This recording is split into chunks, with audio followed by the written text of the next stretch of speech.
Hi there, Dave Markham for the Brockporter. I got a cute little comment yesterday on Wednesday, September 14th, from a reader of the Brockporter, and it says, Dave, your letter is too long to read the whole thing. In short, what would you do and how would you go about keeping the Brockport Fire Department and having the bill paid by the village? Would you cut other services? I'll hang up and listen off the air. Great question. And fire protection services is a very complex thing in 2011. There's not an easy answer to any of this. That's the reason why people who have nefarious plans can get away with it. And so it's a real challenge to educate the voters so that they understand the issues. Here's some of the things that I would do. First thing I would do is give SUNY Brockport campus to the town of Sweden. Get it out of Brockport. I would disenfranchise the campus property and give it to Sweden. Let it be Sweden's headache. Second thing I would do is give the Lakeside Health System complex back to Clarkson. It was in Clarkson to begin with in 1950. They gave it to Brockport. We don't want it.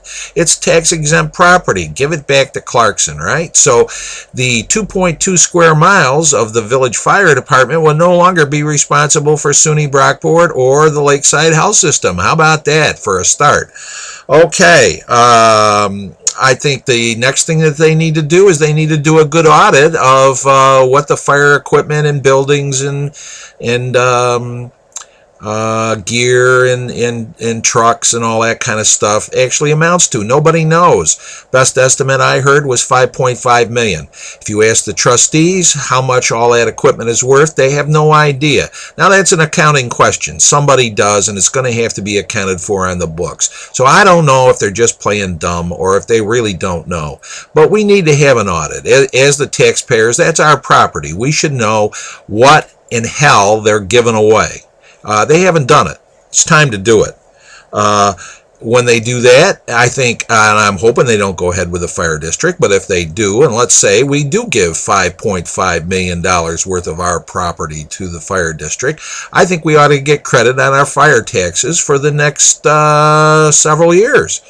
The people who are in the fire district, who are not village residents, who have not paid for that property, should pay for their fire protection.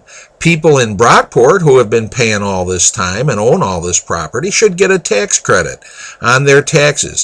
For $5.5 million, I think most of us village residents, in return for our very generous gift to the fire district, should not have to pay any fire taxes for quite some years until that amount gets paid off. Next, I would like to see an actual budget for the coming 10 years annually for every year of what it would actually cost to provide fire protection services to the 2.2 square miles of the village. Nobody's done that. We've had guesstimates from Chief Henry and numbers have been floating around, but nobody has any idea. And I don't think there's anybody on the village board of trustees that has any kind of knowledge or expertise in fire protection management. I don't even believe that Chief Henry has that expertise. That is a whole special area of municipal management that does have experts to do that. I think the village should hire a consultant, and a needs assessment should be done and a good plan developed for what the fire protection needs are of the 2.2 square mile village and what it would cost to meet those needs. Once we have that figured, then it's easier to consider the options for providing those services. Maybe Brockport does its own with its own fire department. Maybe it does join the fire district. Maybe it contracts out with some other entity, even a private fire company, to provide those services. There are many options, none of which have been explored. The next thing I would do is if we are going to keep our fire department, give tax credits to the volunteer firemen. We could do that in many, many ways. We could give property tax credit, abatements, maybe provide health insurance for them, or some sort of SEP IRA contribution to a retirement plan, something along those lines that would provide some sort of financial incentive or reward or compensation somewhat for the service of the volunteers. That's been discussed. Nothing's ever been done. There's a concern about whether there'll be enough volunteers to staff the fire department. I truly believe there will. There's 111 people in the Brockport Fire Department, 54 of which live in the village of Brockport. That's 49%. So there are plenty of volunteers. There's a long tradition here. I think the volunteerism might not only not decrease, but it'll increase, because there will be a lot more pride in a more intimate, intense, appreciated, and acknowledged village fire department. So the scaremongers who say, oh, we're not going to have enough volunteers and so we have to go to a fire district, have got it backwards. That's not true. That's not how human behavior works. They're poor social psychologists, and they have no idea of human resource management. Again, we got a bunch of people on the village board who don't know what they're doing. They have no skills or knowledge in financial or municipal management. So there are a lot of things that could be done there. Obviously, if we're only going to cover 2.2 miles, we're going to have excess buildings and excess fire equipment. Let's sell it. We can use those assets to offset the cost of providing the fire protection service for several years. If Sweden and Clarkson actually form a fire district, they're going to need some equipment. I think it's going to be a seller's market. If they don't do that and Kimball goes to Hamlin and Milner goes to Bergen, both those fire departments are going to need additional equipment to cover the new service areas that they're going to be taking on. So Brockport has the equipment. We have the buildings. I think we could right-size the Brockport Fire Department, realize quite a surplus there in terms of the profits from selling off those surplus, which would stand us in good stead probably for several years. After that period of time, it'll get to the point where the question will come, should we raise taxes on property owners? I think at that point, we would have to take a look at what would be the lowest cost to actually raise taxes to our taxpayers, or to maybe join the fire district. My guess is in that 5 years from now, it would be much cheaper to raise taxes on Brockport Village residents than it would be to join a fire district. I think the fire district tax rates would be much higher than what they would be in Brockport. So I think Brockport's in good shape there. I think the next thing I would do is to hire a paid administrator for the fire department, someone who's knowledgeable about human resource management and budgets and equipment and facility operation, who could seek grants and develop good relationships with surrounding communities and their fire departments, which is sorely lacking here. And so I think a good, competent management would go a long way in terms of a more effective, efficient fire department. The next thing I would do is actively pursue grants from Homeland Security and the federal and state government. Have ongoing programs to help local fire departments, and Brockport's never taken advantage of that. They don't have anybody with the knowledge or skills or interest to pursue those grants. Why would you do that when you can just dip into the taxpayer's pocket? So it takes a little entrepreneurial skill and interest.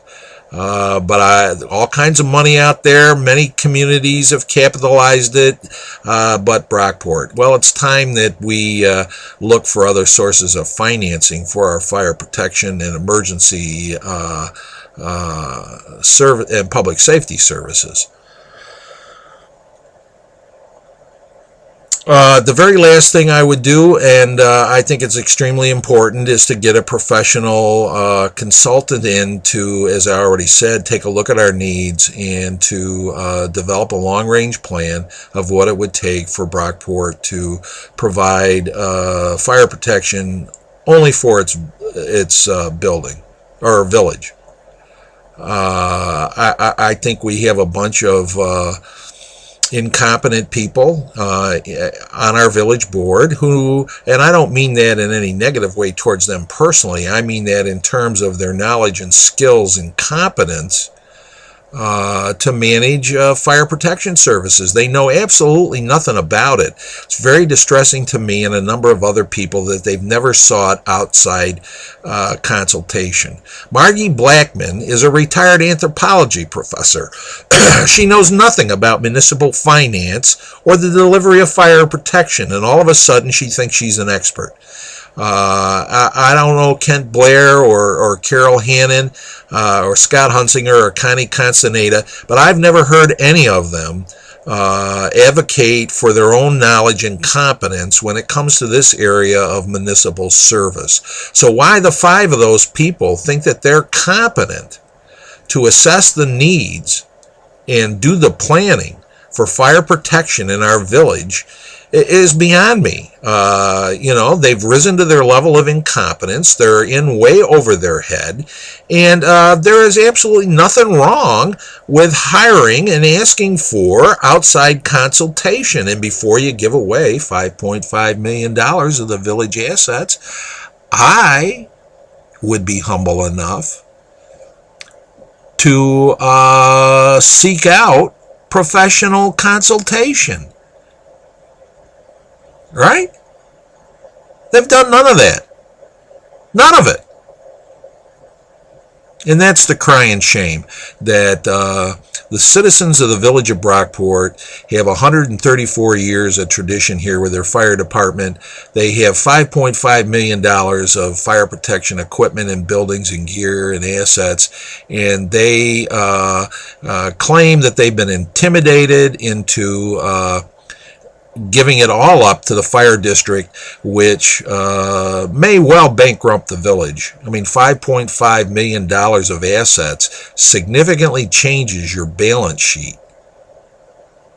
And I don't know what that would do to the Brockport credit rating. I'm not a CPA or an accountant.